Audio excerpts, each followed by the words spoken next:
Welcome to another edition of the Rivals Perspective. If you guys hadn't had an opportunity to check out the first video, we're doing a mid-season check-in, and we had Bruno covering off Porto recently. And for today's edition, we're covering off Braga. We have a special guest joining Dave partway to the show, so stay tuned to find out who it is. All right, everyone, thank you so much for joining us. We got Dave, which you'd recognize from the last time we did this Rivals Perspective. An amazing Braga fan. He showed up with his amazing looking Braga coat, so I had to go pick up my jacket from upstairs. The heat's off, my friend. The heat is off. We're in the Northeast, right? So things are getting a little chilly. So we got to get things heated up for both the clubs, right? So that's why I thought it was a good idea to match them.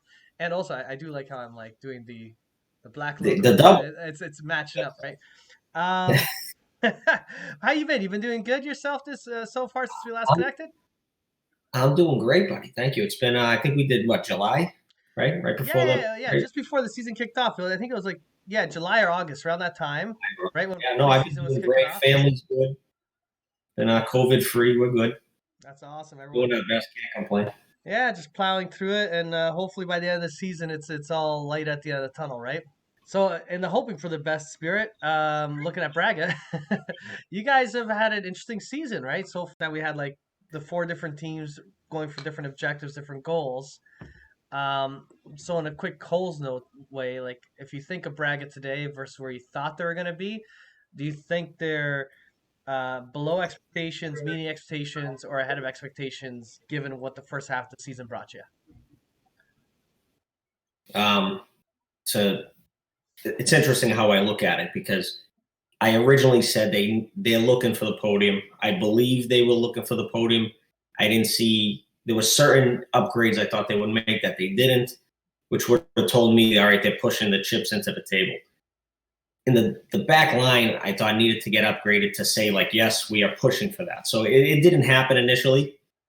So I said, all right, third place seems to be what they're going for. They're not in the position financially to say, all right, we can risk the future for right now. I think that's it's irresponsible of them. I thought that before, and I think I did mention the last time I was on that third place should be what they shoot for and see where it goes. So based on the standings, I think they're at where they should be.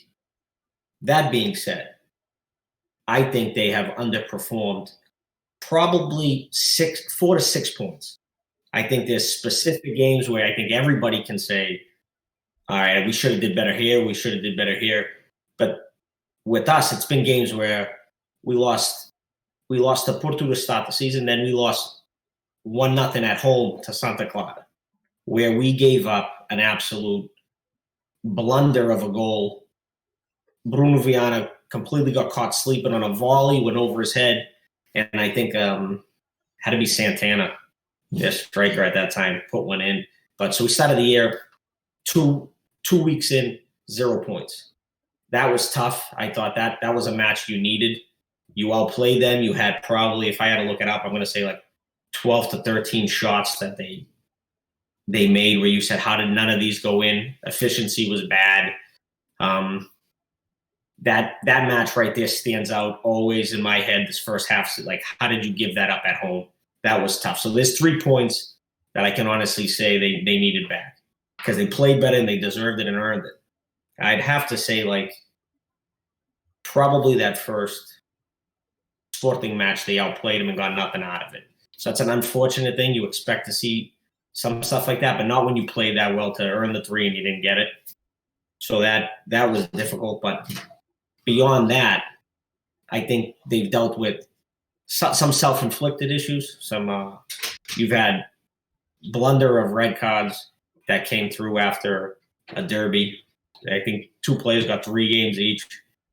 COVID hit everybody hard, so you lost numerous players with COVID. From there on, it seemed to somewhat trickle, a negative trickle as far as all right, now you're dealing with injuries, now you're dealing with COVID. And they maintained, went through Europa pretty well, but nothing ever clicked fully, probably for about 6 weeks. I don't think I've seen them from the offensive standpoint fully click. So that was something. and they still got results, so they were doing okay. Then every once in a while, they just gave up a game to Passos and they gave up a game to Bill Nintz. But nobody plays well at Bill Nintz. I think that field has significant issues it's easy to complain about it, but styles of play mean something, and it didn't look right there. And the ball doesn't roll. You got weather in northern Portugal at the time sucks too, so you got that issues. We hit a patch, I think, like 8 games in a row. We did good. We went to Benfica. I think we pulled out that 3-2 game there. So things were positive at that point, still going. Injuries came, and I don't think they expected to see the amount of injuries on top of the COVID, on top of suspensions that they got. And at the halfway point, I can say I'm happy where they are, but I still think they underperformed. And there were players who were pushed just due to not having replacements. Yeah. Like Galano right now, to me, he's overused, and I don't think I've seen him since he got back from injury put a shot on target. It seems like everything's floating. He has to play left back, which I don't think it suits him naturally, but he has to play that in a 3-man back, and I think that affected him greatly. Plus the scheduling, so I think that was a big part of it as well. Europa, Taça Liga, Taça Portugal, and they were relevant in all these competitions, and I think that has caused their. I'm not going to say they've done pretty well subbing people in and staying at a consistent level, but that obviously plays a big part in their performances. So when they laid a dud in Bill Nance or Passos came out and threw him a beating, it wasn't unexpected to me. I just think at this point they're 4 to 6 points below where they should be with all that. And I would say you brought up Pash grabbing points, and I kind of look at the table right now, surprisingly, because they got promoted this year. From 5th place to 2nd place, it is a 6-point gap. So a mishap. Yeah, it's wild. Like 3 to 5 point mishap is 5th place to 2nd. It's insane what's open out there. I don't know if Pash has the momentum to continue going at that pace for the second half of the season. It's wild. But out of curiosity, after all the COVID cases, the injuries, do you feel right now Braga is still in the midst of battling that out, or do you feel like they're kind of getting over that hump? Like, is it a case that now, okay, yes, we got tired legs, but we got the legs we want to pick, so hopefully now we can build upon it? Like when you kind of look on a forward basis now, is it looking okay, or is it still like a lot of concerns on the injury front? Well, it's interesting because I think right now they're dealing with an identity crisis in the front as well as the back. Over the last, losing David Carmo was probably something more severe and more detrimental to the defense than it initially gets. He's a young guy. I get a note. At that age, you kind of don't expect nothing. But when you look at what his game brought, he was a very offensive-minded, physical player defensively, though. So he's willing to take fouls, but he's willing to push the ball down the field, which makes a huge difference for us. I mean, I spent years watching conservative central defenders not be able to make a forward pass. I mean, it's ridiculous. You get a central defender that can only push the ball to his defensive midfielder or to his fullback. It's ridiculous to watch. It limits your offense. He was a player that could push the ball cross field down to a wing back flying, or willing to take the ball down the pitch himself. So that's a big loss for us. I hope we can somewhat fill that with Raul Silva coming in, and with that, Braga having to switch to a 4-man back. Carlos Carvalhal likes that 3 central defender set, but that worked very well with Paulinho, because Paulinho was a striker who would come back into the midfield and receive passes. When you add that third central defender, you lost your attacking midfielder. So you lost somebody in that midfield that was instrumental to distribution. So, but with Paulinho, he's that type, and that's probably exactly why Sporting went to go get him, because he knows he fits that system very well, where you can have your 2 pivots, because you don't need that attacking midfielder necessarily, because your striker can come back in a pinch and kind of hold on to the ball while your wingers are attacking. Now, we lost that. He had no choice but to go to a 4-man back line. We went the entire first half with Nuno Cerqueira playing central defender, basically. So your left back was playing central defender this whole first half. It didn't really suit his style, but I think it was out of necessity. He had no choice but to play him there. He was better than the alternative. So now he has to go back to a 4-man back line, adds in that attacking midfielder, which helps the fact that you lost Yori Medeiros for the year and you sold Paulinho and you have an underperforming Galano. So when you put that whole type of all those issues, you got the injury, the sale, and somebody who I think is just overused right now, you have an identity crisis at that front. I do have to So say, that like, when I saw Paulinho go, gem of a player, very talented player. And he goes right before he got two very tough matches against Porto. You got the Liga match, and then you got Taça Portugal. I watched both those games, man. I gotta say, Braga put up one heck of a battle. I gotta say that they're kind of hard done in some ways, in my opinion. So, I was very impressed. Looking at that, and it's funny when you have, and I mentioned this to Bruno, and I'll repeat it again here, which is, I feel when you have a rival, but you face them in back-to-back competitions, especially when it's the league plus a cup competition, plus you're very close to the table. There's a certain level of aggression, obviously, in the game because it's a competitive sport. But then when you have face them again, there's choice words that you might have with a team and other people on the pitch. But then you face 10 other teams before you see them again. It's not water under the bridge, but it's not as heated. But when you go back to back, it really feels like it's made it quite exciting. And you got them coming up in less than a month. So looking at that TASA objective, how are you feeling going into that? Obviously, tight game, 1-1. Do you feel like it's a coin toss for the next match, or what's your confidence level like at the moment? So I think it's 2 weeks out, maybe 3, early March. Yeah, early March. Yeah. Yeah, I really don't have. I'm optimistic because I do think, like I said before, we're in the middle of an identity crisis.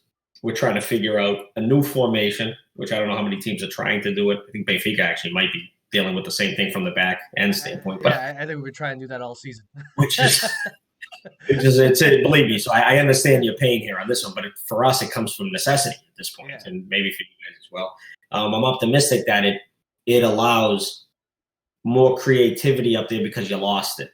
You lost that comfort zone. Now, I never thought with Paulinho and Ricardo Horta and Iori that we were just going to blow teams out. Like, I never thought that. I was very comfortable with them. I knew they had a great cohesion to them. I knew they had styles that played with each other. They liked being in congested areas with the ball. I don't think you have that now. You have a completely different team from the transfer window up front than you originally planned.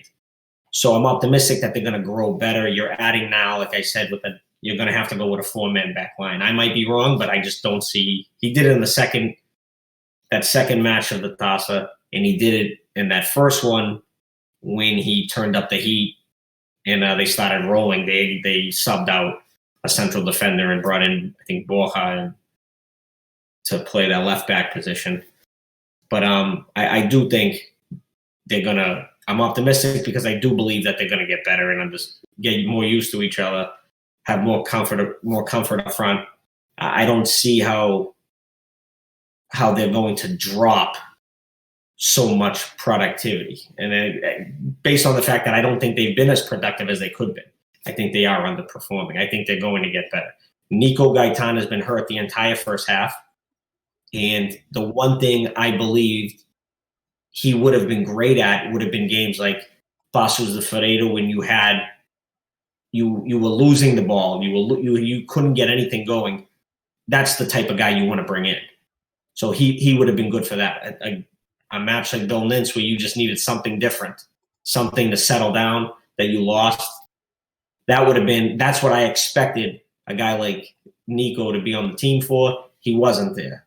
So with these injuries, I'm happy he's coming back now. He's already proved to be a contributing factor, as you've seen the last couple of weeks. Yeah, the both Porto matches. I think the 30 minutes he still has it in him to be able to play at a decent level for 30 minutes, and I think he's going to improve. They've been very cautious with him. So I'm optimistic they're going to get better. 1-1 is going away. I don't feel bad about it, I should say. It ain't going to be a shock to me if they don't pull it off. But I don't feel like we're out of it by any means. And anybody who does, I just disagree with. Yeah, I do also feel the typical home advantage.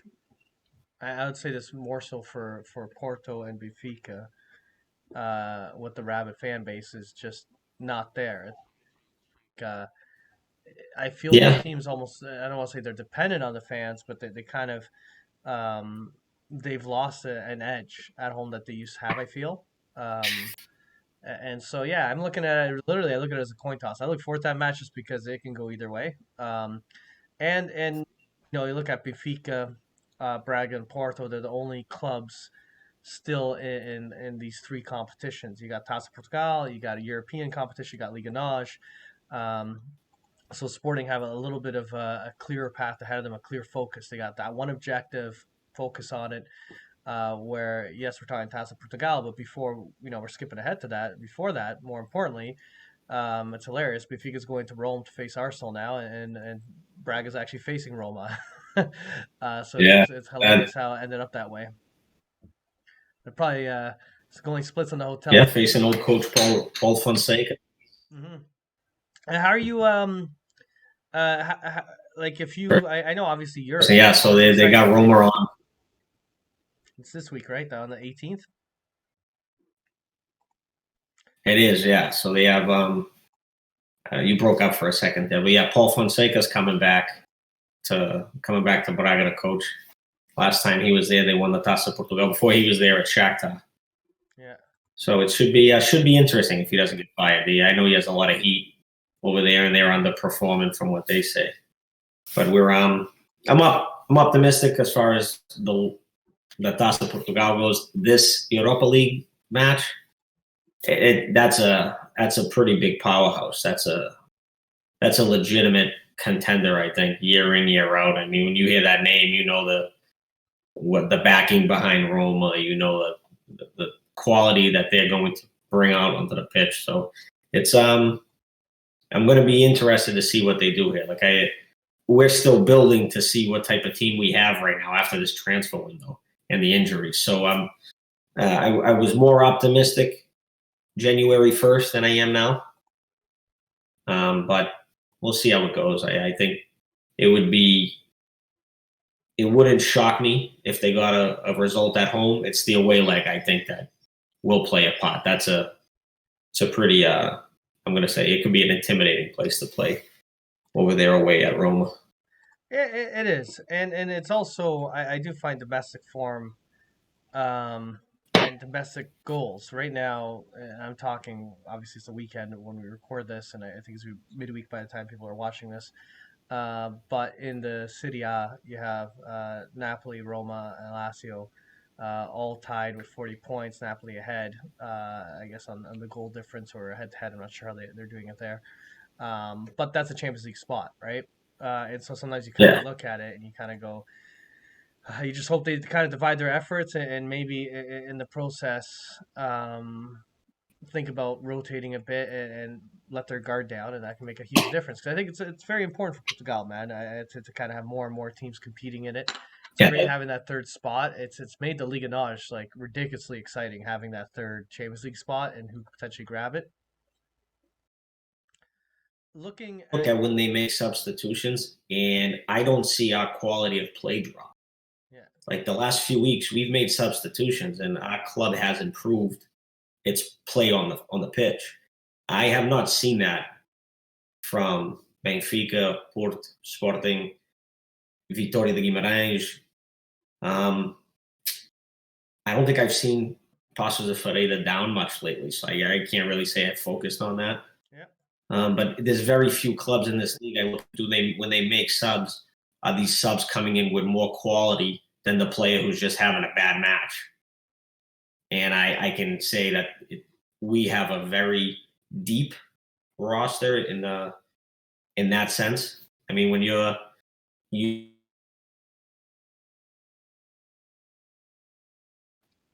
one thing I was going to ask you, about kind of it's two questions. A player that you're looking forward to seeing originally, that you had high expectations for. Did everyone kind of pan out, or is it someone you're disappointed in, and vice versa? Someone you didn't expect to kind of show up the way they did. My father-in-law here is making a guest appearance. There we go. How are you? Kahega. Another unsatisfied Port fan today. Ah, yes. I gotta say, I recorded the Bruno show, and I feel bad because I recorded it before the Boavista. I think his tone would have been a little bit different afterwards. Maybe he would have been a little agitated. Maybe. Yeah. So he's a Braga fan too, Dave, right? No, he's a Benfica. Oh, he's a fan. Oh, Jesus Christ. The whole All of them this gentleman runs the show. He runs his show, and he had. We're not gonna get along then, right? The old timers, they don't want to make friends with the other. They're trying to reduce their bubble, not increase it. Can honestly say probably from an individual standpoint, I don't think I expected much from Andre Castro or Musrati, but by far they've been absolutely tremendous. I think they brought something neither I don't think any fan could have expected after losing your defensive midfielder back to Sporting. So they've been absolutely phenomenal. I can't see how they don't sell Musrati by the end of the year. I don't get it. I know he's on the contract, but offers already came in, so I can't imagine that he doesn't go. He's been phenomenal. So that he's outperformed what I expected of him based on what he was prior. He was on loan to Rio from Guimarães, who let the contract just expire. So his quality is phenomenal. He looks to me like he doesn't get rattled. He made a couple errors against Leicester, but other than that, he's just so smooth, so sleek with it, makes the right pass, knows where to go with the ball, never gets flustered. And it's something I haven't seen on my club in a while. Like, for instance, last year when they lost the Rangers, they got rattled. There's that pressure that comes in at that high level. Do you have that? And that guy has whatever it is to be able to grab, get composure, and make the right play. He has it. So he's been outperforming what I expected of him. If I had to say who's been underperforming, I would have to say it was the guy we just got rid of from we just sent him on loan with an option to buy to Brazil. Bruno Viana was an absolute lack of motivation. You would watch matches with him, and 2 years ago you thought he would develop, and he just never did. So before this transfer window, I think every fan couldn't understand how you kept putting him back out in the lineup. So he underperformed drastically. He was by far just lack of hustle, and as the way he exited, they just came out and said he's being demoted to the B team, and he's not going to be coming back. A player like him just not wanted, I think was Carvalhal's exact quote. So he, from the beginning, you could tell there was some type of just lack of motivation. Like he performed well 2 years ago. Maybe he had offers for a payday and they didn't pull the trigger. And he lost. So that, and he just lots of players that happen.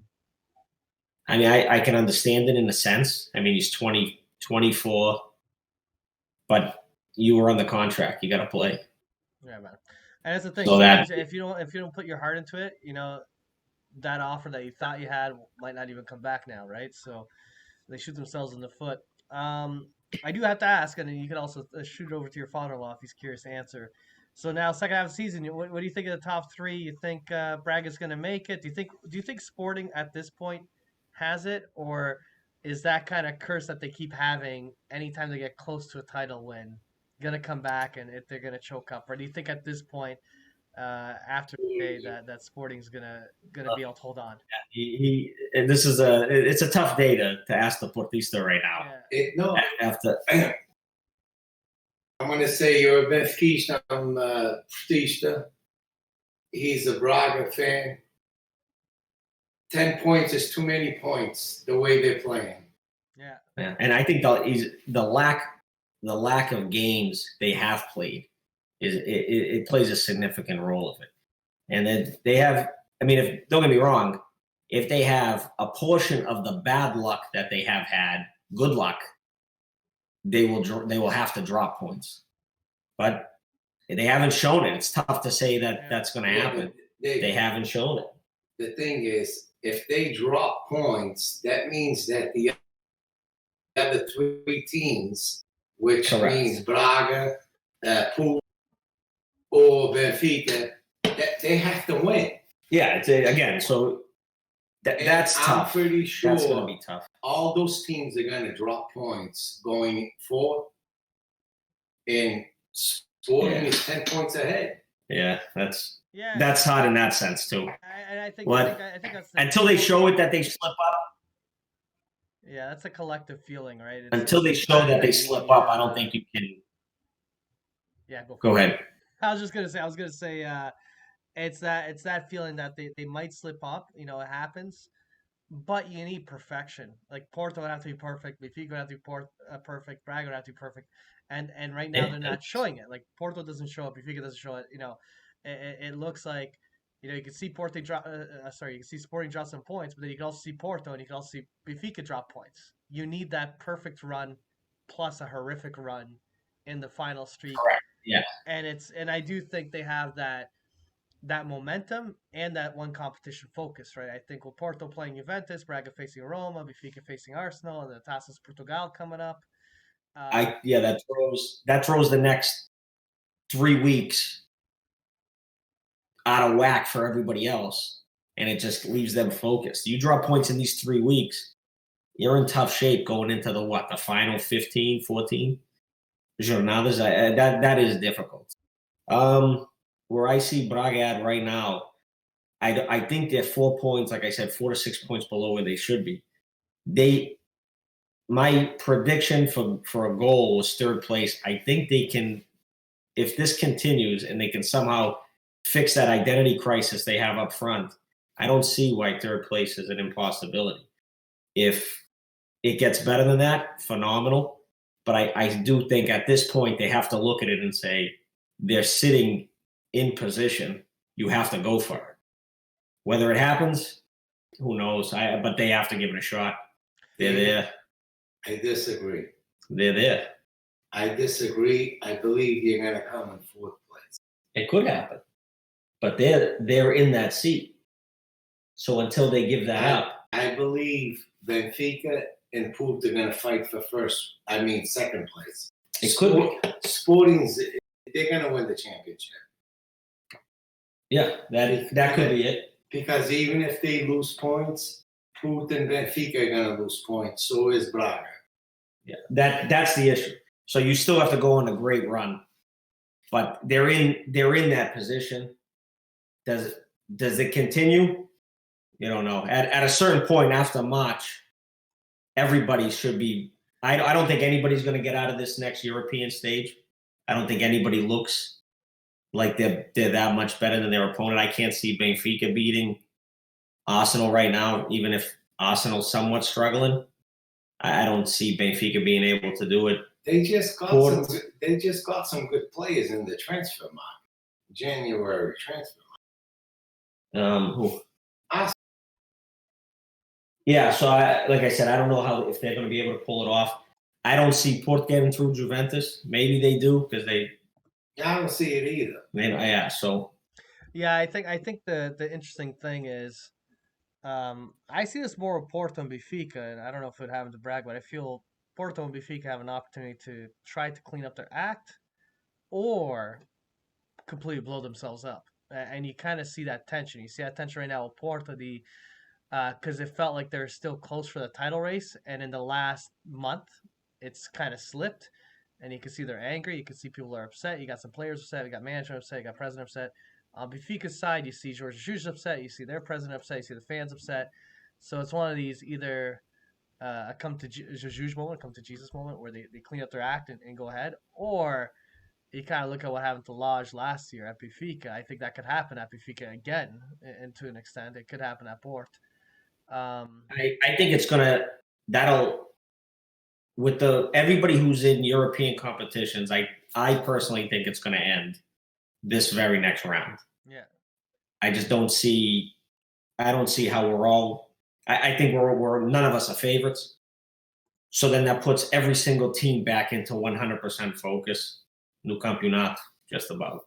Yeah. So I think it is a difficult battle. But if their goal is to somewhat, since it was from the beginning, to somehow get into third place and get a Champions League, they're sitting where they want it to be. Does every other team continue that negative run? We'll have to see. Yeah. That's just it at that point. I think I'm optimistic that they get better because I don't see that we've played well losing players. So that'll be interesting to see. Yeah. But is it difficult? Yeah, I think so. It's because I said third place was the goal from the beginning. They're knocking on that door. It's going to be hard, but I think that's where they can finish again, possibly if things go well. Yeah. If they go well. And on that note, I will say, as a fan of the league, I'm upset where Benfica is personally, but at the same time, as a fan of enjoying the league, and I don't think Pastrana is going to at all knock for that third spot, but just the fact they're nipping at the heels and you got a team there, and there's 2 Europa League spots, and Guimarães is 6th place. They're 4 points behind Pastrana. It does make this a very interesting final run. Sometimes you get a situation where you know who your champion is, you know who's second, and you kind of know who's third, and that's it. And you kind of spend the last couple of months just, acknowledging the end result. But in this case, for 5 years. The last 5 years, it's been the same top 1, 2, 3, 4. It's pretty much been the same. Yeah. It's been like that for the last 40 years, Dave. No, fourth place has changed over the last. I'm talking about the top 3 teams. Yeah, correct. Yeah, top 3 has been the same for 50 years. I'm saying that's what I'm saying. When you talk about the top 4 that go to Europe. Now the thing is, Braga has made a step into the. Yeah. Braga, right?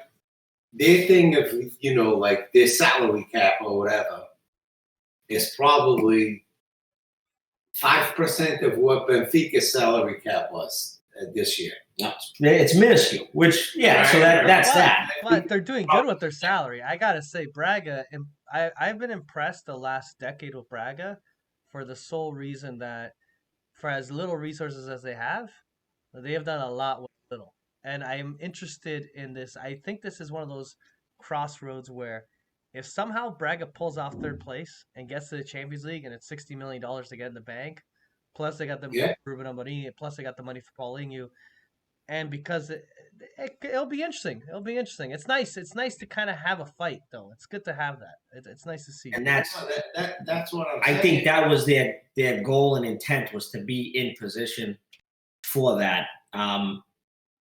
They've taken it one match at a time, right? I mean, that's been the one thing he said from the beginning. He never once did he say Braga wasn't outsiders for it.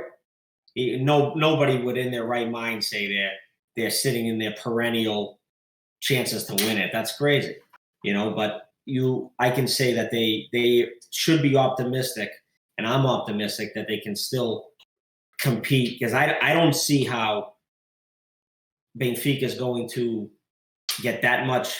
How much better do you envision Benfica getting? Like, do you feel like that play has been poor? As sad as this is to say, at this stage, I just want them to find some kind of proper structure they can build off of, and that's all. Build a structure, try to see if you can stay in the top 2, see if you can get the second place spot because it's direct group stage spot, so it's very important. That third place spot has not been conducive to anybody the last few years. No, it's a tough spot. Year before last, not to you guys this past qualifier. That third place has not been friendly to anybody. Yeah, when you're doing the playoff rounds, it's a tough thing to do, and it's and man, I'll say I just hope like right now there's a lot of fluidity on the teams, and it's fascinating. So it's fun to see. I really think the next month and a half or so with the TASA, with the European games and the Liga, is opening a door for a few more mishaps. And I'm wondering if all 3 make mishaps, so it's still a three horse race, right? So It's fun. It's fun. I like it, man. And I'm looking forward to at the end of the season. I told this to Bruno. I want to get like you, Patrick, Bruno together on it. It's gonna be tough herding cats with time schedules, but see if we can do like a wrap up, well, like of the rivals, get everyone together, and kind of talk about kind of the wins and the losses, like the peaks and the valleys. And I'm curious to see where this thing ended up. Like, heck, who the heck thought Pash Ferreira getting promoted are in a running for a Europa spot? And the only thing Yes. I honestly think their biggest risk losing a Europa spot right now is their club not registering the club to play in UEFA, like it happened with Avs. They probably didn't. So they got to get that in. They got. you- I forget the deadline. The deadline's usually like a couple of months before the end of the season, but they got to get that written in there. Who didn't? That happened recently too, right? Wasn't it like Avs. Avs? It was no Avs. It was Avs. Right, Avs didn't do it. Avs beat Sporting at Taça Portugal, and there's the cutoff. And I guess And they they went into the Taça final, assumed they're not going to beat Sporting. We made the final good enough, and then they beat It was Sporting, Avs. and they're all Yeah. excited. Everyone's like, "Oh, they're going to Europa!" Like, they never filed the papers. And the Liga, I'll say that's a bad mistake by Portugal because the Liga should make sure these. It's clubs file embarrassing. Papers, man. He can't. That's yeah. That was the most embarrassing thing I think I seen was that was friggin' unheard of. I mean, I guess. And they got relegated the following season. So you won the Taça Portugal. If you had filed your papers, you would have played in Europa. Probably that off season would have been easier to attract some talent because if you're a mid-table Liga NOS player and you play, you would have got Avs, 3. I think you get like 3.5 million, 4 million just for going to the group stage. so that you could connect not filing the papers to the relegation a year later. Yeah, that's tough. So let's see if those Pash Ferreira, if they file their papers. We'll see. Yeah, good. Yeah, I mean, Stubble didn't. That's why they got relegated, wasn't it? So Oh yeah, it was a technicality for theirs where they got knocked down. yeah, that's yeah. It's Portugal. All right. So that was awesome. That's I really appreciate it. I'm looking forward to getting Patrick on. But yeah, man, it was great having you on. I love your perspective, man. It's amazing. It was good. I like the guest appearance. I guess my guest star here. I love it. That just made this a million times better. This is good. Bring in the Portish to come over the little jab. You gotta stir the pot a little bit. That's why I'm here. I always gotta give him crap. I have one thing to you, right? You remember Felmicon last year? Yeah. They're just going to be, Australia is just going to be just like them this year. If they sell all and don't replace nothing, that could be exactly it. That's exactly what's going to happen. It's dog eat dog out there. The big teams are going to go and grab certain players, and then that team doesn't have the money because they're not going to sell them to the big teams for big money. They go get those players for cheap money, maybe $2, $3, $4 million, and then boom, right back at it. Next year, you'll see them as the team that they used to be like, going to second division, coming back to the first division. You see what Fountain Mecano is right now, right? Yeah. I'm curious. I haven't looked at Pash Ferreira's squad. I know Famalicão, one of the things that they did a mistake on was most of their team were loan players, or a big chunk were. So they had a lot of guys. They had a good year, but they got nothing for a lot of the guys that left. So they basically reinforced with nothing. But Bruno told me this. I didn't know this. Famalicão has had the most players play. They've had 40 players. I think, I was going to say something. It was like 30 something. Yeah, so I heard their turnover. I heard that at the winter market, they had already got rid of 11. Yeah. 11 people, not even promoted from their own youth system up to start a game. I think they moved off from 11 to 12 different guys that have already came into the lineup. So you're talking 30 something different players have been on the pitch. 40 players have been on the pitch for them. It's unheard. It's almost kind of like the idea of, end of the season, you get relegated and you kind of clean house. It's almost like they're doing it in advance. It's like we're getting relegated, so it's just clean house now. That's the carousel too, the coaching. I don't think that coach was a terrible coach. I just think he had to start over from scratch. Yeah. I find Boavista, I know they're at the bottom of the table. They got at least an experienced with Josuel Ferreira, no? Yeah. Yeah. Very curious to see what he's going to do at Boavista. That's as you walk, Professor. Yeah, that's it. Yeah, that guy going there, that surprised me. But, Boavista didn't. The only thing they did good was they beat Benfica 3-0, and they did nothing for the rest of the year.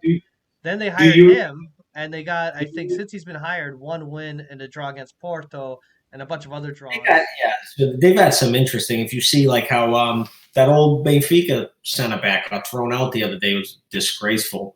Yeah. I thought it was terrible. So they've had the shaft with the referee, and not to get into the whole refereeing thing, which is I'm sure you cover that in general. But they've had the shaft on a couple of plays. How's your coach out there doing? He's mentally right now doing okay? I don't know, man. I don't know. I saw the recent press conference where he's like screaming. I saw a hilarious clip. I'll put it on this video. Man, George Jesus has got off the deep end. I don't know what's going on with him. I hope he gets the ship. He's something else. I didn't listen to it recently.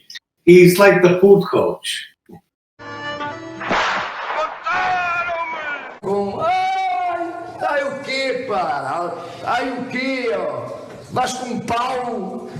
I think it matters if anybody gets through this European stage right now. If I wouldn't be surprised if Port got a draw on that first leg or a good result and then went on. But it depends on if their European run continues. I don't think it benefits them at all right now in the Liga, that's going to be to the detriment of the long-term goal here. Probably benefits everybody to be out. It'll be fascinating to see what type of team these guys field on all 3 cases. And if one of them does pull it off and advances, good for them in Europe. But, man, that's just going to make life that much harder domestically. I put my money that none of them pull it off. On this leg, yeah. Happened last year. Happened last year, right? All 4, same leg. Yeah, everything went. I don't think anyone went through. No, first round. Everybody out. And I'm curious. I don't see it. I think their run has come to a stop. Yeah. But yeah, it should be exciting though. Either way, man. I know. For the next while, it'll be funny. I made a wisecrack earlier today about Paços Ferreira saying, "Hey, if Paços Ferreira beats Sporting, I don't think it's going to happen." They're literally 3 points from number 2, which is comical. But that's the reality. It's the fact that you have that kind of in the hunt. So vice versa, if at any point in the next few weeks, even if Paços Ferreira loses Sporting, but if they win their next few games, Benfica, Porto, or Braga drop a couple of games, Paços Ferreira is right there. It is. I've never seen this much competition from a 2 to a 5th place this deep. That's the interesting thing. You're right on that regard. It could happen. They could actually.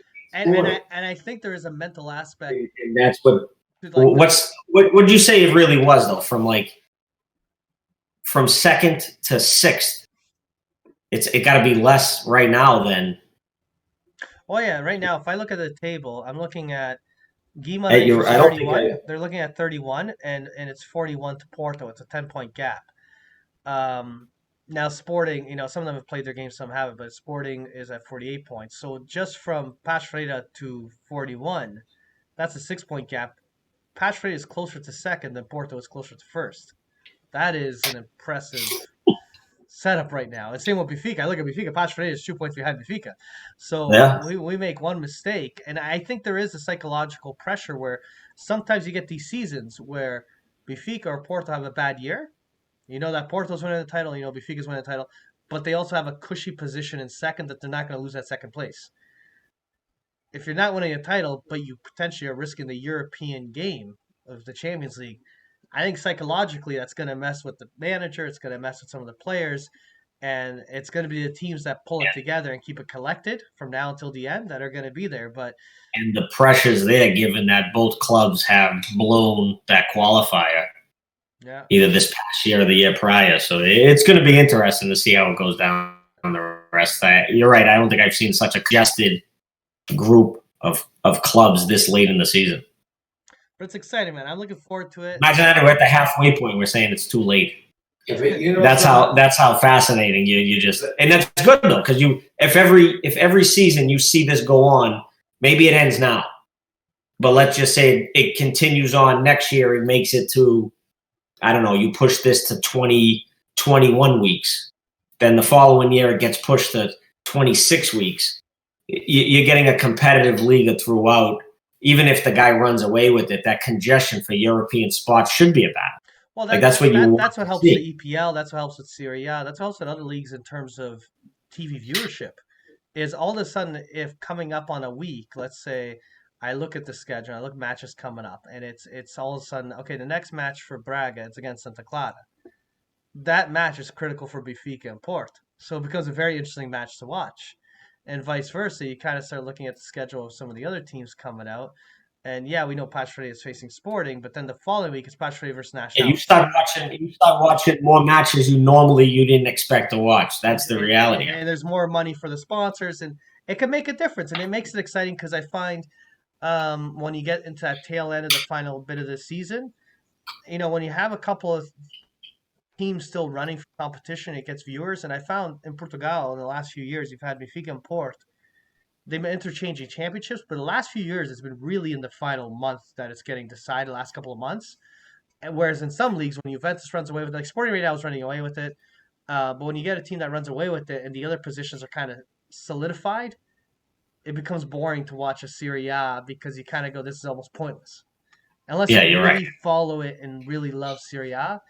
Whereas when I turn on a league, and if I see for some reason Marseille is playing in France, I don't know where they are in the standings, but I have a little downtime. If I have a choice between various leagues to watch and a game to watch, I always pick the game that has some importance to it because there might be more emotion, more passion in that game, more of like controversy, and it's funner to watch, right?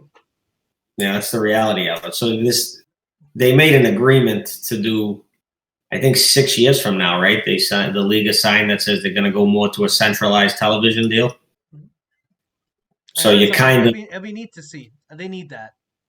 They agreed to it, I think, a couple of weeks ago. They signed off and said 6 years, I think, there will be a centralized deal. So I pretty much gave the big guys 6 years to get your finances in order because who knows how this is going to end up. So if this is a preview of what you're going to get going forward, that's a good sign, I think, from everybody. Maybe not for the big clubs, but I think from a fan, you can sell the product. They'll survive. It's at the end of the day. You can sell the product. Yeah. I don't know. Can you survive though? Because every time that's it. Every time you lose a Champions League money, what happens? You start selling everybody. It doesn't benefit you guys at all. No, it doesn't benefit us, but I think the loss on our part isn't that great. Like I think if you tell Benfica you're going to lose $5 million a year now of revenue, they'll rejig their finances. They'll find a way of doing it. Porto will rejig stuff. Sporting will figure something out. You tell Tondela you're going to get $2 million more a year. That just they keep that one player they had to sell. That's huge. Which is it's I think it'll definitely improve the quality of the whole league. I think I'm willing to see Benfica not have a little bit more money because I think the overall impact of the league is way better. I think if the overall league is better, you got more people in the stands watching games. Hopefully a few more eyeballs on the TV, and hopefully more sponsors. And if Liga NOS gets a better sponsor, everyone makes some more money, right? But they don't have a product they can sell internationally. Yeah. So there's no. That's the reality. Like even when you have a decent game, they don't sell it internationally. I think if they said right now, it's hard to sell it internationally because the rights will bust it up. Like I'll speak to Canada. They have one guy in Canada that owns the rights, and he likes to sell them to bars because that's where he makes the most money. You pay a huge ticket for that, all the Portuguese clubs and kind of that. But it causes a nightmare. If you got streaming services that at one point carried Liga NOS, stopped carrying it because of this rights issue. You got because of Benfica TV and everything else, that causes more confusion, right? So all of a sudden in the U.S., you might have one station covering a Benfica game, you might have another station. But if I'm a network and I go, listen, I can easily cover a Ligue 1 match, I can easily cover a Holland, something from Holland, because I always look at Netherlands as more of an equivalent. If it's easier to put Ajax on TV than it is Benfica, they're going to pick Ajax. we make it easier to put Braga versus Guimarães on TV, you might see those matches a bit more, right? So I think we make it harder as a league. Oh, significantly harder. Hopefully they fix it. But it was good. It was good having you on, man. This actually turned Good out luck. fascinating. Good luck cutting this up. Nah, Good luck with I'm it. gonna leave most of this intact because this actually was really good. Yeah, I feel like there's gonna be almost no editing outside of me throwing some photos. Hopefully Patrick is more upbeat this time. I'm hyped to see Patrick because Patrick, I've talked to him in the past via voice chats and he did stuff before. Nice guy, but we all know Sportingistas. It's been a very comical, like self-deprecating fan base in recent years where they're constantly. Yeah. And I'm seeing a lot of Sportingistas. They're kind of just in shock. They don't know what to do right now. They're kind of like. You see some celebrating, but you see a lot of them they're scared to celebrate. So I'm curious to see his demeanor. I wonder if he's going to be all like coy about no, still lots to play, or if he's going to have the face paint on. I doubt he'll have the face paint on. I've talked to him enough time that he's very level headed. They don't believe They don't believe that anything good's going to happen yet. Oh, I would say before the season started, They've read the story before. They hated their president. They hated everything the club was doing. They were kind of shocked about spending as much money as they did on Ruben Amorim, so they weren't overly ecstatic with that to begin with. It's like everything that's going on is contrary to what they believed was going to happen. They're just in shock right now, which is funny to watch. So we'll see. And if they win, it'll be kind of fascinating to see their reaction. And you know what? Man, it's 18 years in counting, right? Hey, good for them. That's it. Yeah. I guess you're times. All right, buddy. Take care. Have a great night. It's nice meeting you, sir. And all right, nice. Hopefully I get to see you again next time. That's it. I'll bring Eddie on next time. Yeah, you got to now always have someone on the couch. That's the actor's couch right there for you. The casting couch. Casting couch. Peace.